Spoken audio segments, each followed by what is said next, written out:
Hello, everyone. Well, when Bob shared the list of people, I was excited to hear that Deb Wood was one of those folks on the peace team. We've known each other for a while now, kind of hitting each other's circles. Right now we're on PYM councils together, and so we get to, she's usually on Zoom, so I get to see her on the screen, so I'm glad to see her in person. She has an enormous amount of wide-ranging experiences. She grew up in Gettysburg Monthly Meeting, was active with Oberlin Meeting, and has been a member of Ann Arbor Friends Meeting, Poughkeepsie Friends Meeting, and now Westtown. That's like 5 states, I think. She's worked with a variety of education roles since the 1980s, beginning as a volunteer coach and coach mentor for soccer programs, teaching in Flint, Michigan's public school system, doing curriculum design and Asian studies, teaching English as a foreign language, and teaching middle and high school for over 30 years, including at Oakwood Friends School and Westtown Friends School. I was wearing a George School hat, and I took it off out of respect. I have ancestors that went to George School. We're good.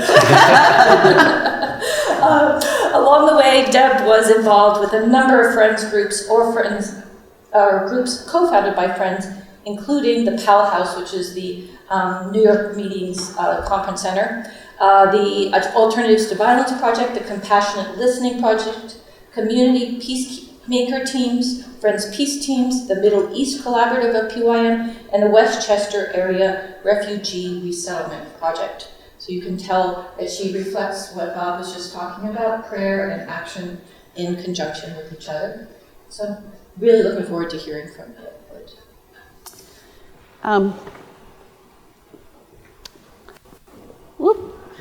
Trying to figure, it'll adjust. Wow, okay. There are 3 things I'm hoping to kind of weave together today. A little bit of flavor of how at least one part and a significant part of Friends Peace Teams works. A little bit about Friends Peace Teams, and a little bit about some of the things I've done with Friends Peace Teams. And the piece Bob found is perfect at bringing together both some of what Friends Peace Teams does and really how they do it. When we gather in meetings, we usually start with some grounding work, probably very similar to what you did. We'll pause. As you settled into worship and prepared, if you would just put your feet on the floor, relax your shoulders, take a deep breath, pull it in, hold it, feel it go to your toes, and slowly let it out. Do it again. And this time as you do it, think of some time when person showed you love or kindness. Pull that love and kindness down to your toes, down into the earth. And release it back out.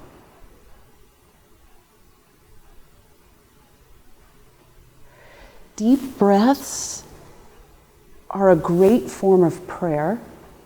It's a great form of inward work that comes in handy in the midst of needing to do peace work of all sorts of varieties.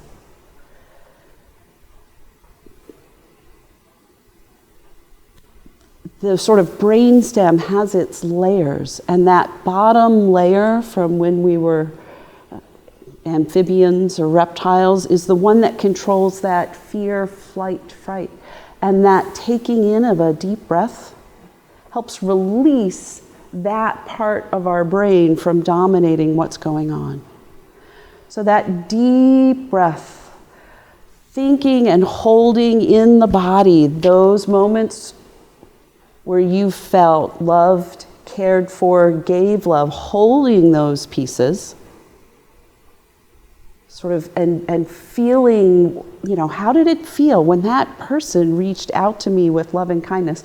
When that person saw me crying and they offered me their bread they'd just picked up, and how that warmed my heart, how that physical feeling and holding on to that and spreading it out, when we recall those moments periodically, that keeps us in a better framework for potentially to think back to part of what Emily shared earlier this morning. When we're sitting with someone we've been told not to love, not to trust, how can I do that? How can I cross that bridge? And part of how the advisory groups, as we call them, and part of the workshops that Friends Peace Teams is involved with, part of that is refreshing our practice in prayerful type pieces, that inward work, so that we're more enabled to do some of the outward work as well. All right, I'm going to pull up, and Rick is going to help me. Escape. Oh. There we go. So Friends Peace Teams, it's spirit-led. It got started at about the same time as community peacemaker teams, or what used to be Christian peacemaker teams. And it grew out, both of those groups grew out of a gathering of people from the traditional Friends churches. The Brethren, the Mennonite, the Quakers were all there. How do we respond to the genocide, to the unraveling of Europe, with Bosnia and Serbia, Croatia all being at war? And it grew out of that moment in time. What were the things that they could do? And part of what they realized, that sort of moment in time, and others sort of throughout Friends history and peace work history, it amazes me the number of Quaker organizations that Quakers are affiliated with, that help start secular and non-secular, just different peace groups. In the list I gave Emily it's Quaker or very Quaker connected ones. And they do different types of peace work, but Friends Peace Teams grew out of that particular historical moment. What is it? What experience that we have that we can give to sort of the world, in this corner of the world, in that moment? Friends Peace Teams now, they're connected, a lot of the people that we're connected with in communities around the world are not necessarily Quaker. And so it remains a group that is constantly living and figuring out how to live a variety of the Quaker testimonies. As we work with non-Quakers, how does that test our ability and awareness to make sure we center the testimony of equality, that we welcome in the wisdom and gifts and practices that others from other traditions have? But here we are. Does someone want to read our quick little mission? Abby, would you mind? Sure. Friends Peace Teams. Friends Peace Teams is a spirit-led organization that develops long-term relationships with communities in conflict around the world to work for justice and healing, and to create enduring cultures of peace. And what I'd like us to do now is to just have a quick sharing. I thought of pulling up the peace testimony from Faith and Practice, and when I looked at it yesterday, I was like, this thing is 4 pages long. When did it get so long? So I encourage you at some point to look up that piece in Faith and Practice. It has some wonderful stuff. In preparation for some work in January, I was recently looking at Jean Zaru's book, Occupied with Nonviolence. The title is actually A Palestinian Woman Speaks. For this group, I wanted to make sure you all knew she was a Quaker woman. And here's a in some ways for me, what is a wonderful summary of the peace testimony in ways. And if someone would like to read this, or part of it, thank you, Gloria. Peace is not only the absence of war, but it is the absence of dire poverty and hunger. Peace is freedom from sickness and disease. It is employment and health. Peace is based on a deep sense of human equality and basic justice. Peace is when we have no fear to assemble, to worship, to work, to speak and publish the truth, even to the powerful. Peace is hope for our future and the future of all God's children and all God's world. Peace is Salem, did I say that right? Mm-hmm. Well-being for all, equality and respect for human rights. Peace is when everybody feels at home and is accepted without barriers based on age, class, sex, race, religion, or nationality. Thank you. So a quick share. What's something that you value about that statement, or something you see in that statement that reflects on work or activities you do?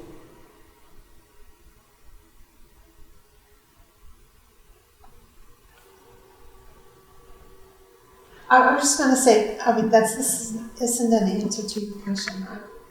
I've always thought of peace as the absence of nonviolence, but this is a totally different thought about it. It's more than the absence of violence. Yeah, I didn't mean nonviolence, absence of violence. What comes to mind for me is the Gaza conflict with poverty and hunger, and that type of humiliation. I always think of the women who have to find a place to go to the bathroom if they are breastfeeding children. What are they doing? How are the diaper situations hanging in there? You know, so I always think about the women and the inequality that happens during conflict that affects children and women.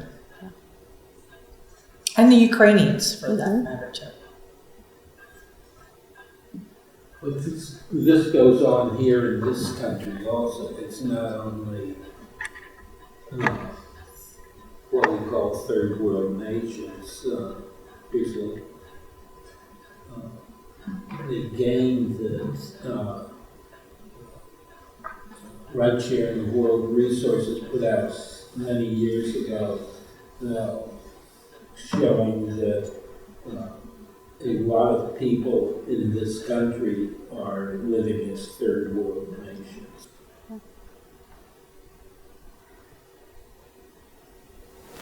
So what is,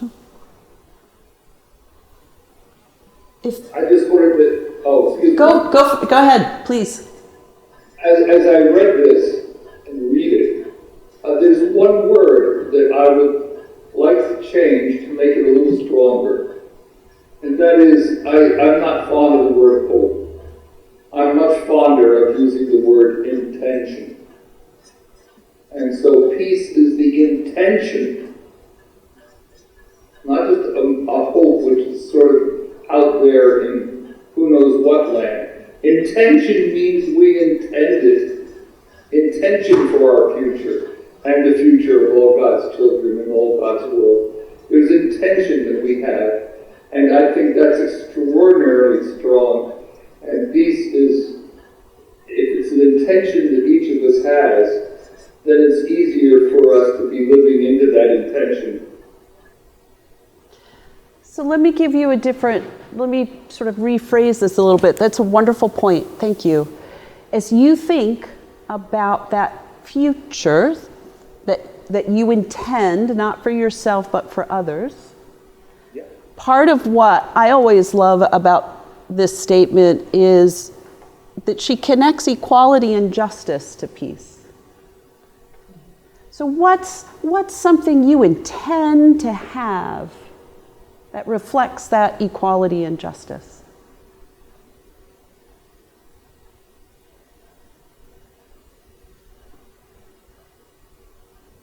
I know you're doing things, you're sharing stories in your community. Yeah, well, so, I mean, for me, you know, I feel like what's satisfying about what my life can offer is to, personally for me, it's like educating about these things and making sure people can see that it is part of the future. And like when I told this earlier today, those who were here, I was telling the story of the summit, and when I go and I tell this story to people who come at the tours, that point, you just see people get moved. You know, everybody gets moved with the potential of peace and this deep understanding of humanity, and that's the way it comes. Feels really intuitive and resonant, I think, to most people. And if we see that as a real possibility, I think that's important.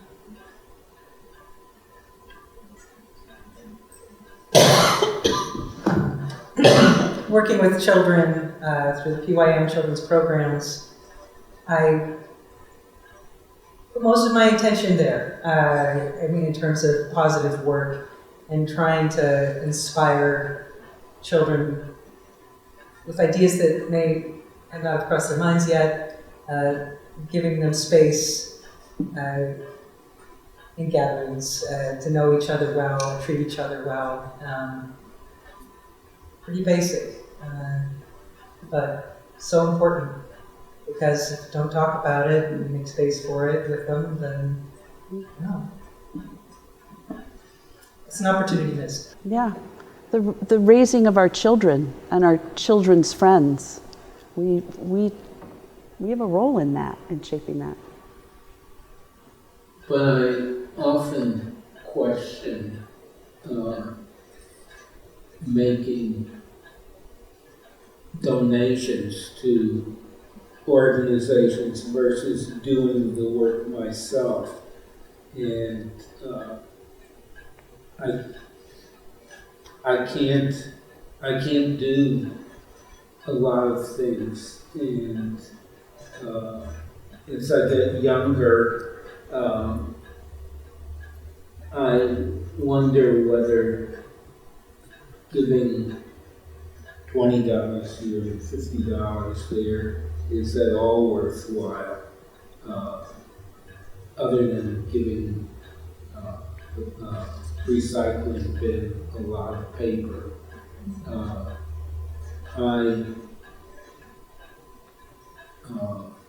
I'm often moved by stories that I hear from various people and want to do more, just don't have the ability. And then you told about going to those people going to Bolivia, which I've been contributing to for a while. But they also have Zooms now of what they're doing. In some ways, one of the gifts of the pandemic is that there's a way in which Friends Peace Teams has often functioned differently in terms of teams than something like community peacemaker teams. They sent people to go in and witness and learn about an area, accompany in dangerous situations, and go back and report and share about that to raise more accurate information about what was happening in a region. You know, is this really an intractable conflict or not? Or is it one that we're taught to think is intractable so that we won't challenge the systems that continue the war, that make sure even when bombs aren't falling on Gaza, there is always a lack of water, there is always a lack of electricity, there is always a lack of supplies. They're not pencils to take their SAT test because they don't want the students, all sorts of things, right? So there are a variety of Quaker institutions and Friends Peace Teams and American Friends Service Committee. If I said, oh no, You can do things too and don't need to send the money. Oh, please keep sending the money. They would like that because it helps them do a bunch of work. Friends Peace Team's work is a little bit different than some of those other organizations. And here's the thing, they all do incredibly valuable work because if you think about this list, there's so many different important types of peace work. If you don't have justice, you're not going to have the access to education, the access to health care that help make sure you'll have peace. You're going in and you're helping alleviating the suffering. That's important peace work. Can I get you healthy in this moment? That's important peace work. So I'll segue to a little bit more of what more specifically Friends Peace Teams does and where. Back up. While you're fiddling with that, there we go. Do you work also with the Mennonite Peace Team and the Brethren team? I did do work with the community peacemaker teams, is how it's known now, and I did a program in Israel-Palestine. And part of that stems and always comes into play with work I do now with the Middle East Collaborative, of yearly meeting. I taught history for a number of years, and things I learned on these various projects and programs I participated all came into the classroom and shaped what I did in the classroom. So now I make sure that I send a monthly donation off to community peacemaker teams, and that's my connection to them currently. Friends Peace Teams, we're going to go to the website. They're really international. They're very global. African Great Lakes, it's East Africa, grew out. Friends Peace Teams have several projects that grew out of something someone at a monthly meeting had a passion for, had a leading for. So Towards Right Relationship with Native Peoples, that's another example.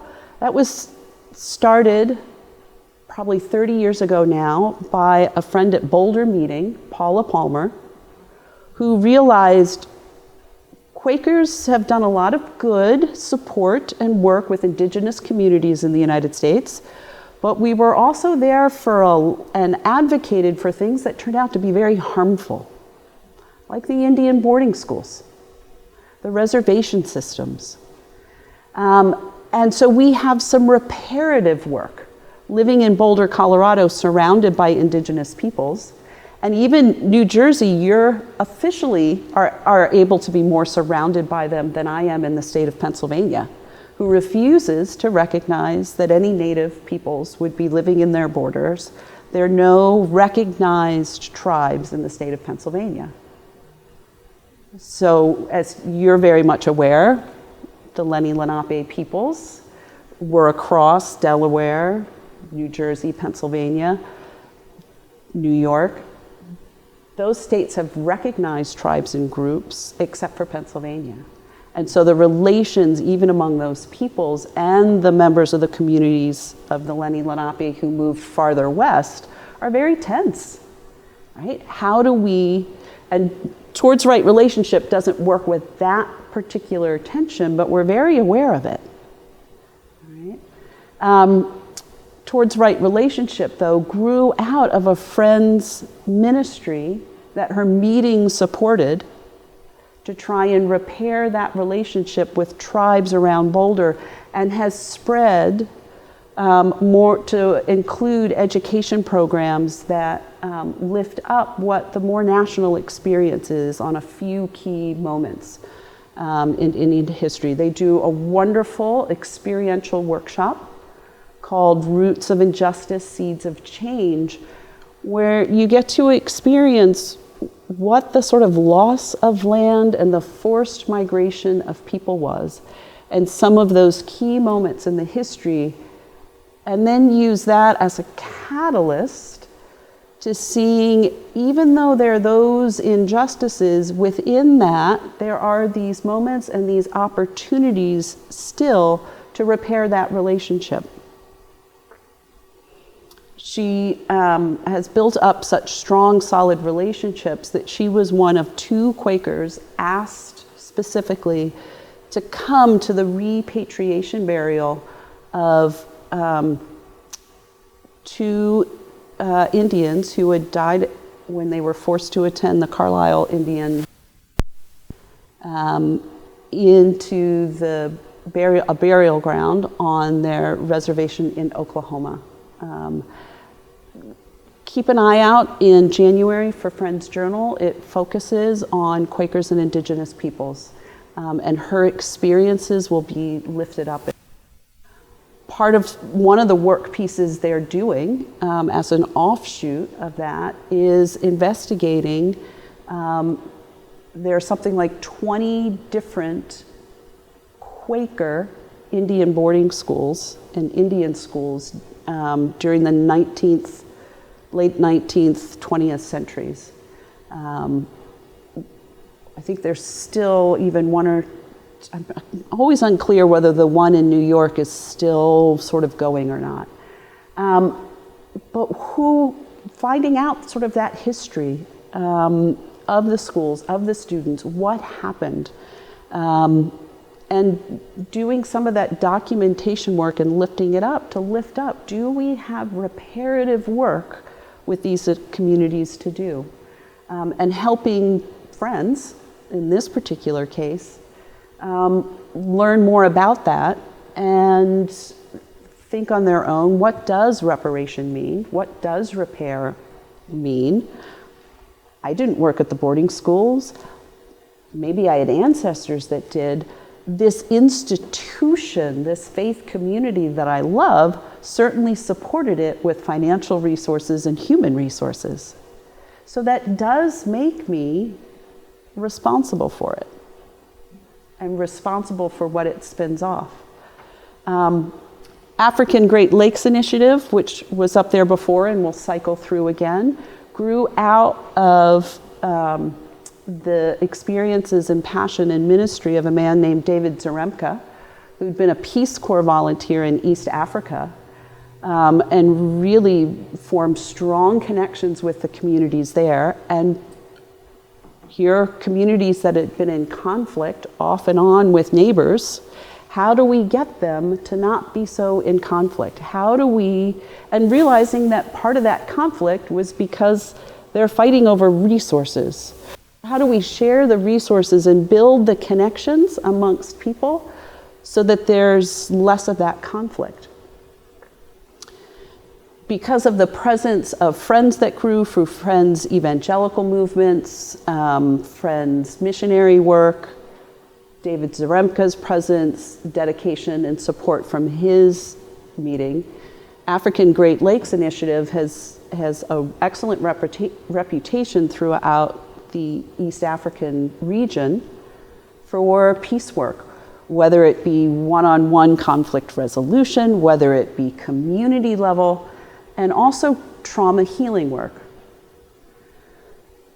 In the wake of the Rwandan genocide, the Rwandans were very clear, since you did not respond to us in our moment of dire need, when we were killing each other, the rest of the world, we want to take charge of how we dispense justice. But they realized they needed some skills. They needed better skills to help bring back a traditional East African approach to justice, something called the gacaca, where the judge would sit and listen to the members of the community, victims, perpetrators, bystanders, figure out the truth, sort through what was needed so that people could return to living with each other together in peace. The skills they used: Alternatives to Violence Project workshops. So Friends Peace Teams connected with AVP International, and they did a series of Alternatives to Violence projects with the local judges. And they did them throughout Rwanda. As Kenya, a few years later, had ethnic-based election-related violence, they said, we need those workshops. And they went in, Friends Peace Teams, with locals in the community, and they did those AVP workshops. So that people in the next round of elections, when those ethnic fears were starting to be stoked again, would have more skills to help de-escalate those situations.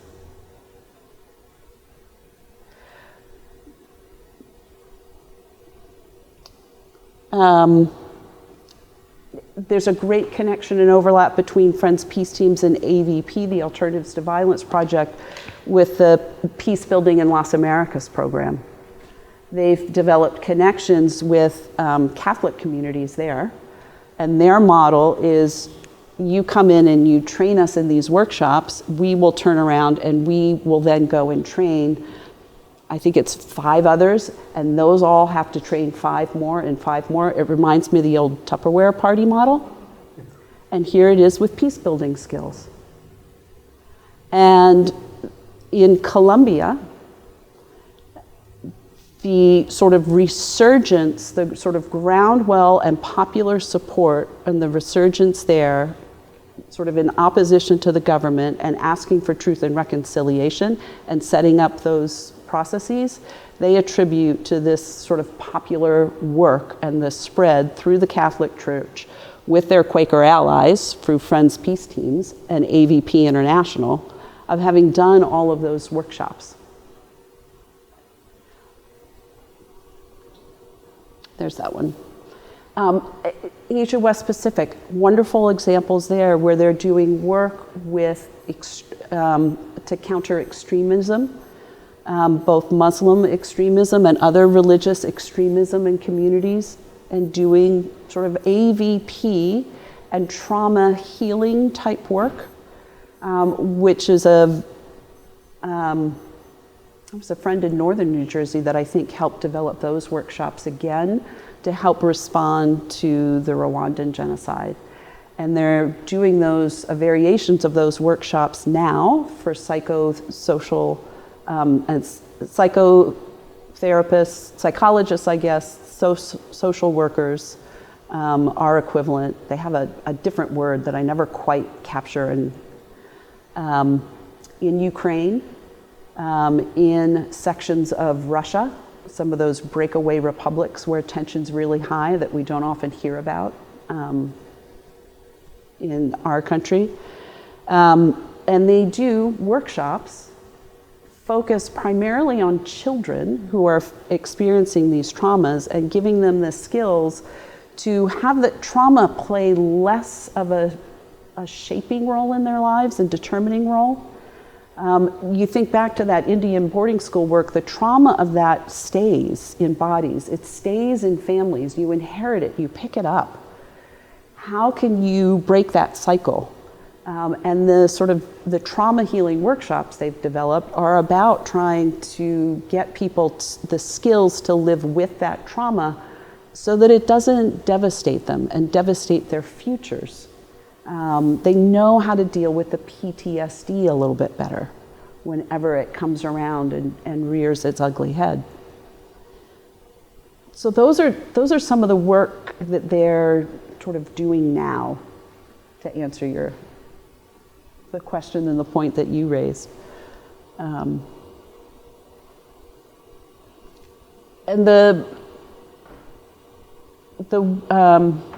Friends Peace Teams, let's see if I can move this out of the way so I can see a little better. That's not what I wanted.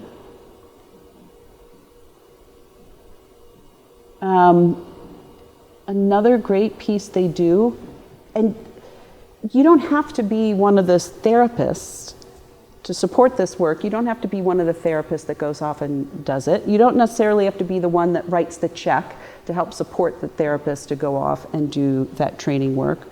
We have regional teams that meet via Zoom. And there's some really interesting times of the day because sometimes you're meeting with team members in Ukraine and Poland and London and California. They all have to find a magic time to meet together. but they'll meet in once a month, every 2 weeks. It varies a little bit. And they will have advisory sessions. And it gives the people doing the work the chance to meet with others doing the work, sometimes in other regions, sometimes in other areas, helping support it. And listen and share, here's what we're learning, here's what we're doing, and provides the opportunity for gaining wisdom, a listening, compassionate ear from someone to help keep them encouraged to continue doing the work. So there is, with any organization, there's a part of the work that you can do that is writing the check, that is listening to what's going on, offering support, offering wisdom, or even taking ideas. They started a peace library in Indonesia. They wanted the children to read peace books. And they went, oh, you know what? I think I'm supporting this work over here in Indonesia, but I think my community in Buffalo would benefit from this. And it started a huge program in Buffalo, New York, a peace library project, pulling and distributing those books and stories and sessions at public libraries with peace-themed books. They go in and read, they'll go in and talk about, making sure the library collection has a variety of peace-related, peace skills building books and lessons that they can do.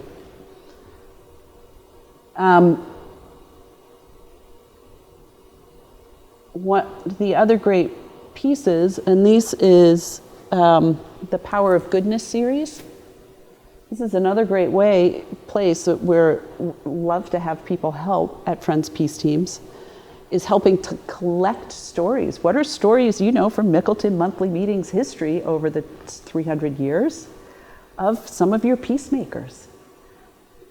Write it into a story, translate it, get it out. Help translate other stories that are there, or check the translations of stories that people have done. The Power of Goodness. I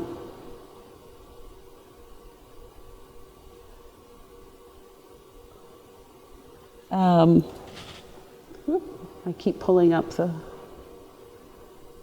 that's another area where we're always looking for volunteers to help. And it's great work that they do. The sort of lessons and activities, and you can click through on the website to find them. They're great with many ages. Elementary, middle school, high school, adults.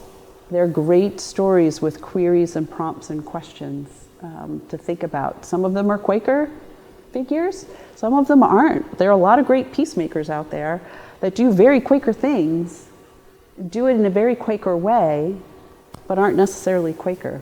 A lot of good allies out there. Earlier in that program that you were talking about, where they get together periodically, can anybody listen into those? Yep. There is a clipboard. This is one of my required parts with a presentation for Friends Peace Team. The clipboard's here, and I want to quickly go through the regions so that it makes sense at the top. You can simply sign up and get more information as to what happens with a particular region. I studied East Asia. So you would think I'd be in the Asia West Pacific. And so when I sort of started getting more involved with Friends Peace Teams, I realized, oh wait, it was through Asia West Pacific, because that's where I had some sort of world history background and experience. And then I realized, wait a minute, I've done a program with Friends Peace Teams in Africa. I had worked with Friends Peace Teams before African Great Lakes sort of officially came under their wing. Friends Peace Teams has a better structure. When a ministry outgrows the support its monthly meeting can give, Friends Peace Teams takes them in and gives them a home. So that's what's happened with the Toward Right Relationship Project. It's what's happened with the Africa Great Lakes. for example. So the regions, and Power of Goodness, oh, it is on here.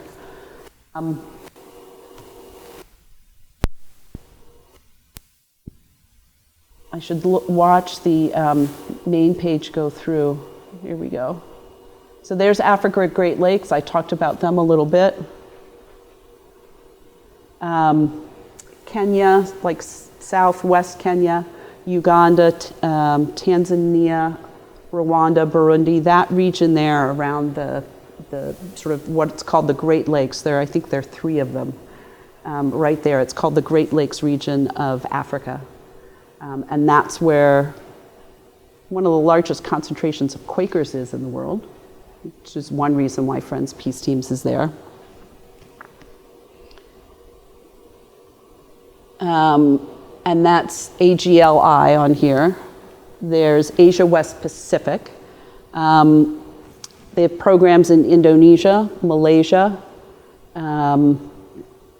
One of the women very involved is lives both in Singapore and Pittsburgh. She has strong connections both places, and does a lot of the work connecting and supporting the programs in Malaysia, which also have an environmental component. The programs in the Philippines, not only is it about sort of lessening racial, religious, social differences and tensions, but there's also a very strong environmental protection component and sustainability component to the work in Indonesia and Malaysia.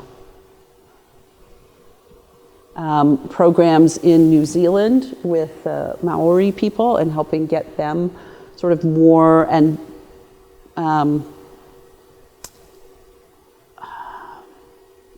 their sort of history and place in New Zealand culture sort of recognized and honored. So there's a variety of types of programs within each region. This is Nadine Hoover of, she's a friend from New York, yearly meeting. She's very active with Friends Peace Teams. Europe and Middle East is where work that Friends Peace Teams does in Palestine is centered in this program. They do AVP workshops where they bring together Palestinians and Israelis both to do the workshops together, alternatives to violence. The work in Europe is largely some maps, some historians would call some of what they've placed in Europe as sort of Western Asia. But there are programs in Ukraine and Poland that have developed and expanded around the invasion a few years ago into Ukraine. But there are regions that Britain Yearly Meetings Russia program used to do in some of the Soviet satellite states. They're in Dagestan, Armenia. I should have looked this up. In that sort of Black Sea region, with ethnic tensions there, have been in some ways purposely fueled to help keep the region destabilized and so more susceptible to control by other neighboring states. And they do a lot of the trauma healing work, both in Palestine with some of and Israel with their AVP programs. They'll do it in conjunction, and also for their programs in Ukraine. They did a training 2 years ago in Armenia, one in Turkey, and I think they have another one coming up in Turkey where they're able to sort of get people out of Ukraine easily enough and back in to those regions to be able to come and do some of the skill building workshops. So translation is often something we just need. If you happen to speak any of these languages, North America, a series of workshops, AVP for Justice and Peace. They did some of these with Quaker Voluntary Service. If you're familiar with that group, as they get started, they do one of these skill buildings for them to help figure out, how do I get to know this community I've been popped in to learn about and serve? For, I think there's 6 or 12-month type stints they do with Quaker Voluntary Service. They're a group in Philly. And there's some QVS volunteers that are in Philly. Yep.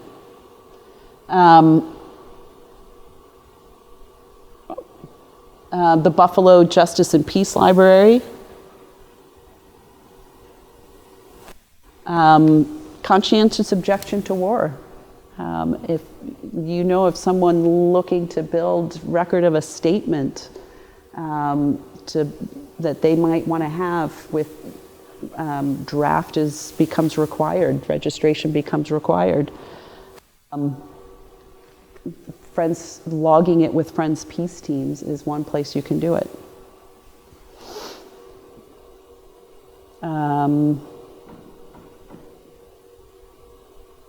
Economic justice resources. Oh, wow, that's my meeting house. I didn't realize that. And the power of goodness. Sort of the North American groups that to work most on expanding its story collection are friends in the U.S.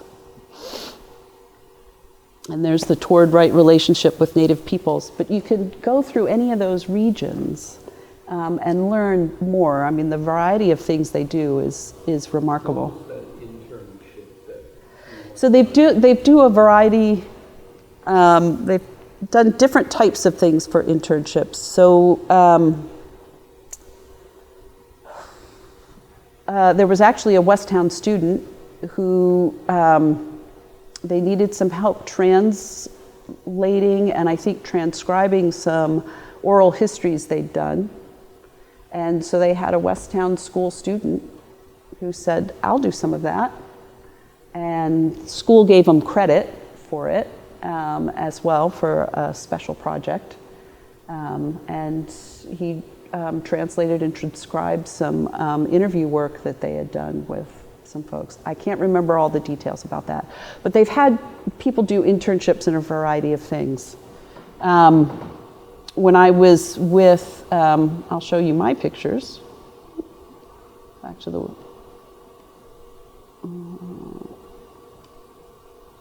maybe. But you can click and learn more. I work mostly with the Toward Right relationship group, so that's the one I can speak most about. But you need to know there's a heck of a lot more that Friends Peace Teams does. And it is good, fabulous work. Do you work with AFSC and FCNL and other Quaker organizations, Veteran World Resources, World Concentration, or do you just stick primarily to your strength? I would say the group we probably work the most with is the Alternatives to Violence Project, because that's the sort of core workshop they first started taking different places and then has helped groups create local projects. So in Indonesia, the group came out of an AVP workshops, but they run a school and a community meeting center so that there are places and do workshops to help support, to help counter some of the growing extremism or some of the extremism in some of their communities. Some of those communities in Indonesia were incredibly isolated. So the workshops help bring together people from different parts of the same small community to work together on other projects, get them focused not on those differences, but focused on projects that they can then do. So, but that grew out of AVP workshops they did in the community, where somebody on Friends Peace Teams knew some of the locals, and where there's a Mennonite community nearby as well that they could network and partner with. So So Friends Peace Teams doesn't do the let's create more just structures. Let's give you the skills so that you can have more just relationships with the people that you live with. So in that sense, they're being incredibly, that's their spot and their niche in the peace building world. So FCNL, they're going to want to lobby for legislation. That's not Friends Peace Team's strength. AFSC is going to be doing some of that, and they're going to be, they focus on prisons and prison systems in the US, which is work that is incredibly helpful to the Peace Building in Las Americas program, because there's a group in Colombia that has worked with communities there through the Catholic Church. They have taken the AVP workshops into the prisons in Central America.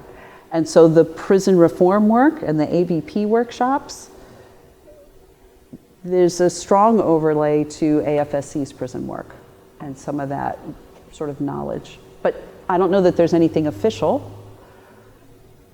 but you'll find people in Quaker circles who are like, oh, you've done a variety of things with a number of different Quaker organizations. So the knowledge and the skills and the resources will come up. I mean, Emily sort of like, oh, Friends Peace Teams. I know someone from some other capacity, but she knows Friends Peace Teams. So that's the other great thing.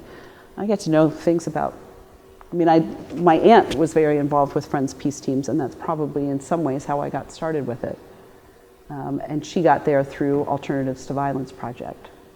So if you have people who do AVP workshops who are looking for an expanded market, here you go.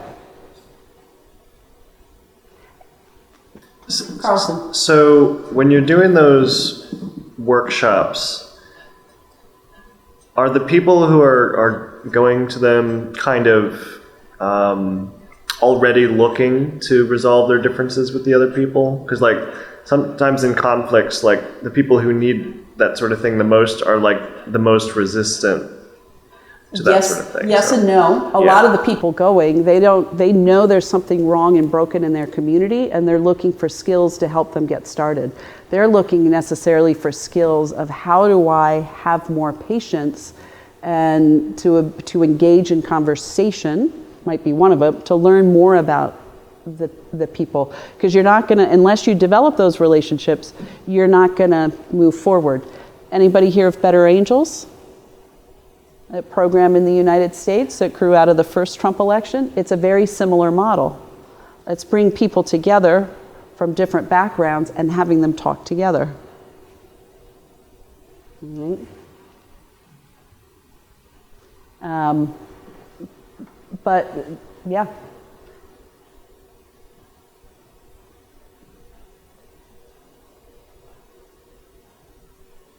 Thank you. And I'll send this around so that you can sign in and see if you want news or updates. Maybe they come to the meeting on any of the specific programs. I do have to bear in mind when I think about all of what Friends Peace Teams does, you don't have to be involved with all of it. I mean, I'm really involved with just one little corner of it. But pick the corner that is of interest to Mickleton Meeting. Pick the corner that is of interest to you. Is there a relationship, is there a way that we can do projects as a meeting then?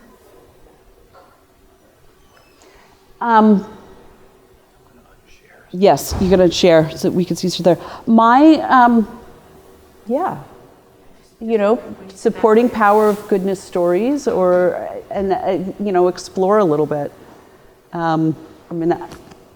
That I suppose would be a different thing. Like, what pulls you together? What is there a piece or a theme in your monthly meeting, within your quarter, that is typical piecework that you've done that you want to figure out a way to continue or get back to, right? In the Westchester area, there's long been a group that's done refugee support related work. So maybe it's just, would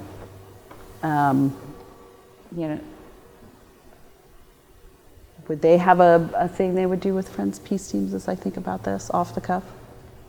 But there's skill building workshops, there are ways you can support it, there are ways, it's just, I love making the Towards Right Relationship Advisory Group meets every other month, and it's like the highlight of my 2 months, connecting with the friends who are doing work, listening to what they're doing. The advisory group, we use advisory group, but really what it is, it's a clearness and support committee. And so you're helping the people discern what it is they're doing and what it is they're needing. Is there a stumbling block? And you're helping them discern it. You're not an outsider necessarily dispensing wisdom. You're helping them hear their spiritual story and discerning their next steps, their needs, where they are, if you participate in the advisory group level, which you just need to be willing to listen and engage at that level. But they do tremendous work. I mean, they had a group of, at the latest training in Turkey with the psychologists and social workers and educators from Ukraine, they had I think they had something like 60 people that they had brought in working with refugees there. Or not refugees, but working with psychologists who were working with people in Poland who were refugees, working with people who are still in Ukraine. So they're going into both the communities we hear about in the news in conflict, and they're going into communities we don't hear about that have been in conflict for ages, or just small scale conflict. We don't want this extremist school going up in that community because it's going to isolate them even farther. How do we connect? How do we connect? And helping them think of ways to connect, the skills to do that, showing them that there's something on offer, that living more peacefully as a better neighbor is a better way to move forward.